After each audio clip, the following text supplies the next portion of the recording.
ఊరికే వెళ్ళి రమ్మంటే ఊరంతా పూసుకొని వచ్చింది అని చెప్పేసి ఒక సామెత ఉంటది తెలుగులో. అట్లాగే నిన్న మా ప్రకాశం జిల్లాకి అండ్ మా ఒంగోలుకి మా చేమకుర్తిలో ఒక మ్యారేజ్ కి వచ్చినటువంటి వైసీపీ అధికార ప్రతినిధి మాట్లాడినటువంటి ఒక మాట. అసలే ఇక్కడ చేమకుర్తిలో ఉన్నటువంటి వైసీపీ వర్గ నాయకులకు చెప్పకుండా వచ్చి ఆ ఎంకాయమూతి తిట్టులు తింది కాక ఆ తిట్టులు తిన్నటువంటి ఫ్రస్ట్రేషన్ లో చిన్న మెదడు చితికిపోయి ఏదేదో మాట్లాడినట్టుంది ఆవిడ.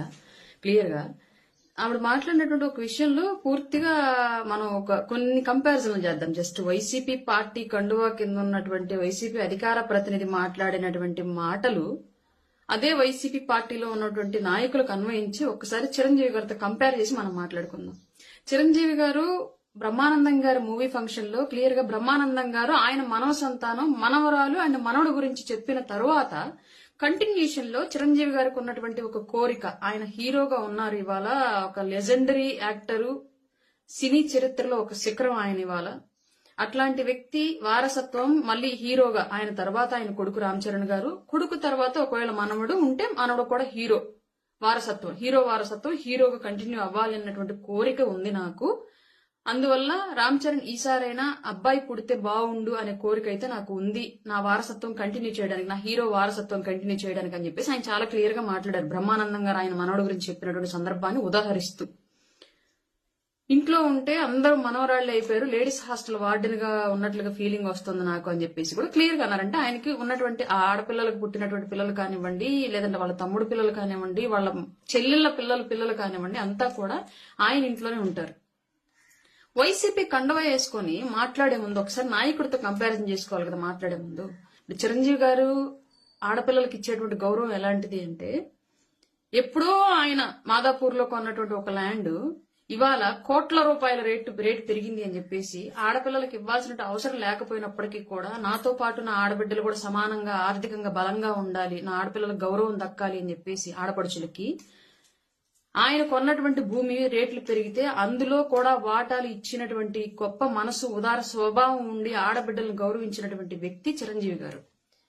ఇక్కడ జగన్మోహన్ రెడ్డి షర్మిల విషయంలో వైఎస్ రాజశేఖర రెడ్డి గారు సంపాదించినటువంటి ఆస్తి ప్రజల సొమ్మును మూటగట్టి ఆయన దోచిపెట్టి మూటగట్టి ఆడబెడితే ఆ మూటలో వాటా ఇవ్వకుండా నీకు పెళ్లైనప్పుడే కట్న కానుకలు ఇచ్చి పంపించేశాము, నీకు ఈ ఆస్తికి సంబంధం లేదు అని చెప్పేసి తెగదెంపులు చేసేసి ఇవాటికి కూడా ఆవిడ మీద కోర్టుల్లో కేసులు వేసి ఆవిడని ఇబ్బంది పెడుతున్నటువంటి వ్యక్తి జగన్మోహన్ రెడ్డి.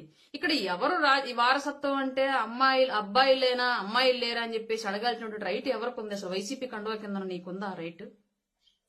రెండోది, ఆడపిల్లలు ఇంటి నిండా ఆయన చెల్లెళ్ల పిల్లలు, ఆయన ఆడపిల్లలు, ఆయన ఆడపిల్లల పిల్లలు, ఆయన తమ్ముడు పిల్లలు అందరినీ ఇంట్లో పెట్టుకొని గౌరవంగా జాగ్రత్తగా ప్రేమగా చూసుకునేటువంటి వసుదైక కుటుంబం లాంటి కుటుంబానికి పెద్దగా ఉన్నటువంటి వ్యక్తి చిరంజీవి గారు. ఇక్కడ మన నాయకుడి పరిస్థితి ఏంది? మన జగన్మోహన్ రెడ్డి గారి పరిస్థితి, ఒక చెల్లెలు తండ్రిని చంపించి ఇవాళకి ఆ చెల్లెల్ని ఇబ్బంది పెడుతూ ఉన్నారు. ఒక చెల్లెలకి ఆస్తి ఇవ్వకుండా ఆవిడ ఆస్తిలో వాటాలు అడుగుతోంది అని చెప్పేసి ఒక పక్క ఆవిడ్ని నువ్వు వైఎస్ షర్మిల కాదు మెరుసుమల్లి షర్మిల అని చెప్పేసి పసుపు చీర కట్టుకుంది అని చెప్పేసి ఆవిడకి అక్రమ సంబంధాలు అంటగట్టేసి ఆవిడ్ని వ్యక్తిత్వ హననం, మానసిక హననం అన్ని రకాలుగా వేధిస్తున్నటువంటి వ్యక్తి జగన్మోహన్ రెడ్డి. ఇక్కడ ఎవరు ఏ పార్టీ కండువా కప్పుకొని ఎలాంటి క్వశ్చన్లు అడగాలి? జగన్మోహన్ రెడ్డి కండువా కప్పుకొని ఇట్లాంటి మాటలు మాట్లాడడం ఏంటి?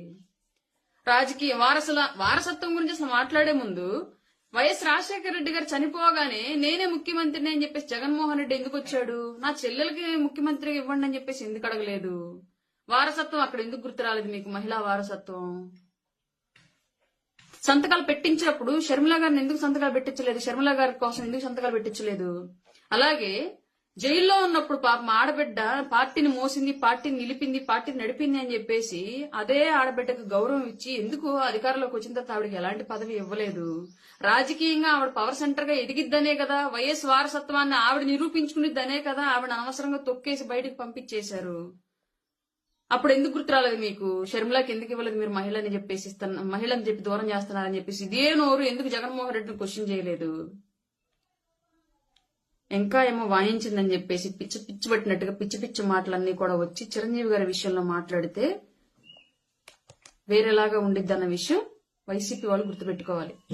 చిరంజీవి గారు ఉదార స్వభావాన్ని, మహిళలకు ఆయన ఇచ్చేటువంటి గౌరవాన్ని, ఆడబిడ్డల్ని ఆడపడుచుల్ని ఆయన చూసుకునేటువంటి విధానం రాష్ట్ర వ్యాప్తంగా ఉన్నటువంటి అందరికీ తెలుసు. కొత్తగా ఇవాళ మనం జగన్మోహన్ రెడ్డి కండువా వేసుకుని వచ్చి ఆడబిడ్డలను హింసిస్తున్నటువంటి ఆ పార్టీలో ఉండి, సొంత కుటుంబంలో తల్లి చేత చెల్లి చేత కన్నీళ్లు పెట్టిస్తున్నటువంటి ఆ కుటుంబంలో ఉండి, తన తల్లే నా కొడుకుని కోడలను నమ్మద్దు మహాప్రభు అని చెప్పేసి నెత్తి నోరు కొట్టుకుంటుంటే అతని కండువా కప్పుకొని ఇంట్లో ఉన్న బంధువులందరినీ దూరం చేసుకొని నేను, నా భార్య, నా పిల్లలు లండన్ లో అని చెప్పేసి మాట్లాడుతున్నట్టు జగన్మోహన్ రెడ్డి కండువా కిందుండి ఇంకొకళ్ళ గురించి మనం అనవసరంగా మాట్లాడకూడదు. మొదటిది. రెండవది, సినిమాలు వేరు రాజకీయాలు వేరు, సినిమా వేదికల మీద రాజకీయాలు ఎందుకు మాట్లాడతారని చెప్పేసి క్వశ్చన్ చేస్తున్నటువంటి వైసీపీ పార్టీ కండువా మెడలో ఉంచుకొని సినిమా వేదిక మీద ఒక సినిమా అగ్రనట్లు మాట్లాడినటువంటి మాటల గురించి ఇవాళ రాజకీయ పార్టీ కార్యాలయంలో ప్రెస్ మీట్ మాట్లాడకూడదు. ఆ ఎంకాయమ్మ తిట్టడంలో తప్పే లేదు. ఈ విషయం బాగా గుర్తుపెట్టుకోవాలి. ఏ వేదిక ఎలా వాడాలి.